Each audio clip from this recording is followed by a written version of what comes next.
Juggernauts roasting on a human torch. It's that time of the year again, everybody. As you could probably tell from my very wobbly entrance, I've been hitting the special holiday eggnog extra hard to get into the holiday spirit. Speaking of spirits, who's ready to hear yet another festive holiday tale full of Yuletide cheer? Well, that's good to hear, because I've certainly got one for you. Today's story is a classic holiday tale of good and evil, filled with greed, a very rich mahogany four-poster bed, and a bunch of hideous mutants and spooky ghosts. Ooh. Yeah, it's kind of a creepy choice for a Christmas tale, huh? Probably should have done this one over Oogie Boogie Bash, but we weren't hired yet at that point. Anyway, for today's story, we actually have a mandatory costume change. Here you go, little Merc on the woodwork. There we go. Because we are traveling back in time, all the way back to jolly old England for our dignified holiday tale written by Sir Mr. Charles Xavier Dickens. It's called A Christmas Carol. Cool. Yeah, you guys can applaud for that if you'd like. Thank you.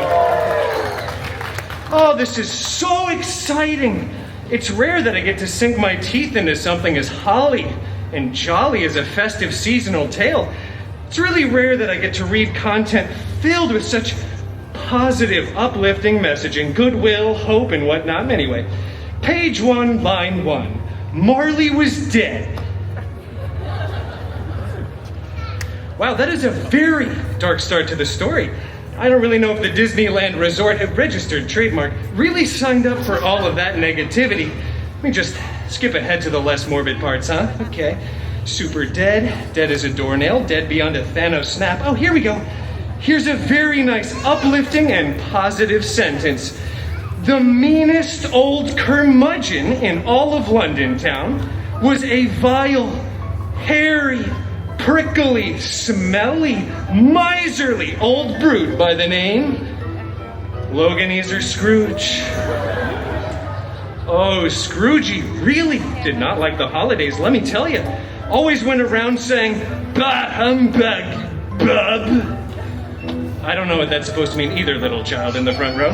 But he did have a very handsome, charming, and funny, although a bit of an acquired taste, I will admit, employee by the name Wade Cratchit Poole. Oh, poor old Wade. He just wanted to enjoy the holiday season and literally spend a single day off in his entire career. But old Scroogey was always like, shut up and get back to work, Bob, all right? Count me money, all right? He was really not a nice mutant. And did I mention he was smelly, miserly, and somewhat Australian? He was also very strong, very furry as well, which wasn't a problem, actually. Look, everybody! It's the hideous Loganezer Scrooge! Whoa! No, stop. Stop the pity applause, okay?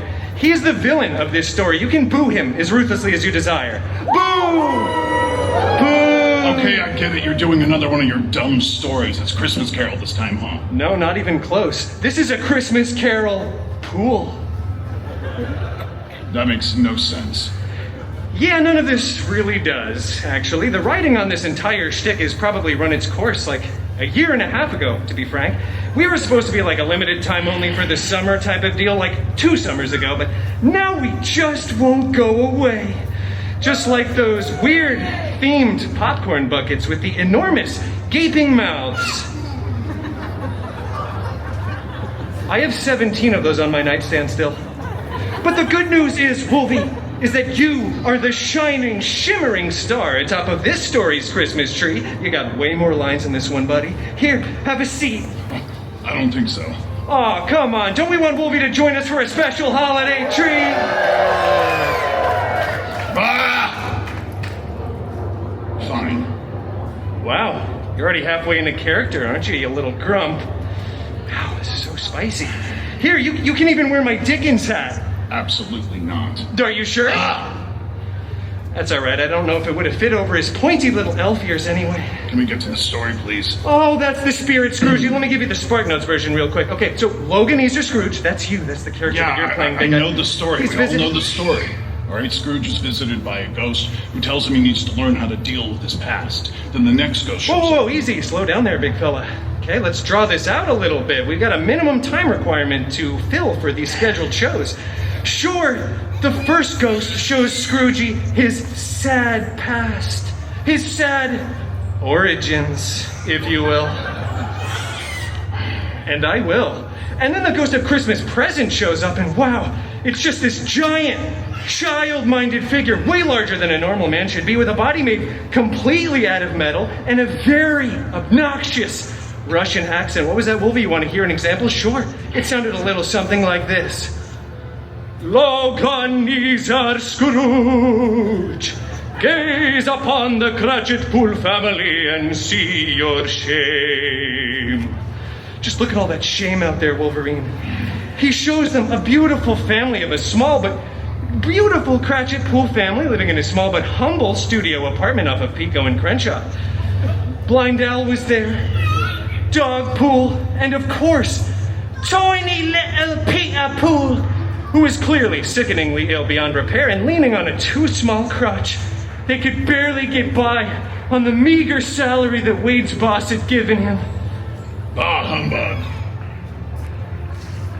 Wow, that was the right line. You're just 3 pages too late to your cue. Come on, you're already halfway through your character development arc at this point. Stay with me, okay? I'm getting bored. Can we just wrap this up? Wait. You must gaze upon this poor, sad family and finally, oh, you're so strong, feel a true emotion. A single salty tear begins to trickle down your chiseled, mewing jawline, soaking into your luscious mutton chops. This is a holiday tale? Yeah, this is pretty dark, huh? Just wait till we get to the cemetery scene. Okay, let's make this simple.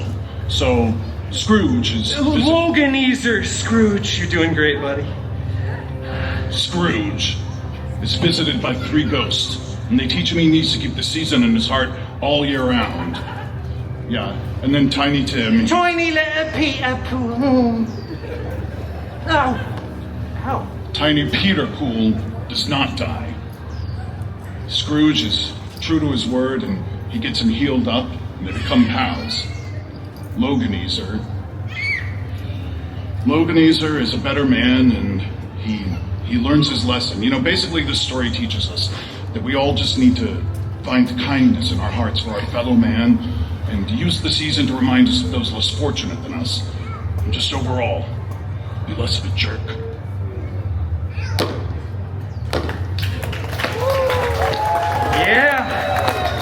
Yeah. Wow. Talk about a Broadway caliber monologue, am I right, everybody? I think I speak for all of us when I say that you're not the only one with a single tear running down your chiseled jawline, oh Wolvie. Okay, let's not get carried away, buddy. You see, children, the spirit of the season can live deep inside of all of us. Even an old, and I really do mean old, miserly, furry, ugly... Watch it! Even old Scroogey can have a soft spot in his heart. This is my favorite part of the story, by the way.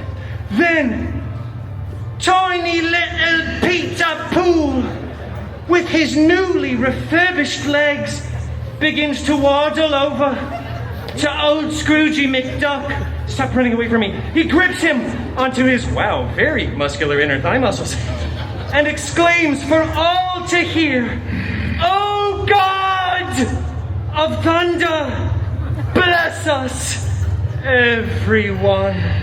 And they all lived happily ever after. Cheer now. Thank you. So that's it. Do you want to know why they lived happily ever after, tiny child in the front row? It's because this story in particular has been rehashed and merchandised dozens of times over the years. It's what we in the biz like to call, come on, do the hand thing with me. I'm not doing We that. practice backstage. Easy money, yeah. Everyone's got a prize. Can we be done with this, please? Oh, we're done with Act 1, Wolvie. But in Act 2, I think we got time for one little carol. Nope. Told you I don't sing. No, forget it. There's no way. Forget it. Oh, No. come on. Wow, come on, no music, man? Wow. I'm telling you, they're chanting and everything. This guy really hates music for someone that did 15 years of hard time in prison for stealing a loaf of bread once. Come on, buddy. You've got such perfect pitch and such deep vibrato. Maybe just a couple bars of, oh, come, all ye faithful. Nope. Ugh. All right, Wolvie's blood sugar's getting low, everybody. Let's get you some warm chocolate chip cookies and a little hot cocoa in there. Wow, those ads are strong. All right, happy holidays, everybody. Wolvie, Bah humbug, bub. are you serious? No, I'm just kidding. Happy holidays. Duh! He does care. Nice shirt. Bye, little children. Bye. And we Bye, go. bye, tiny baby who wouldn't stop crying the whole show. I'll miss you so much. Wow. You're really softening up in your old age, my little sugar plum chum. I didn't mention this earlier, but the ghost of Christmas Days of Future Past was actually Cable, believe it or not. Which I couldn't have seen coming with the time machine, but let me tell you, for a strong Cable, he loved to snap, till he was like purple in the face. Everything he said was filled with vulgarities that I couldn't say in front of the Disneyland Resort registered trademark audience. But now that my mic is officially off, he said, Deadpool, you son of a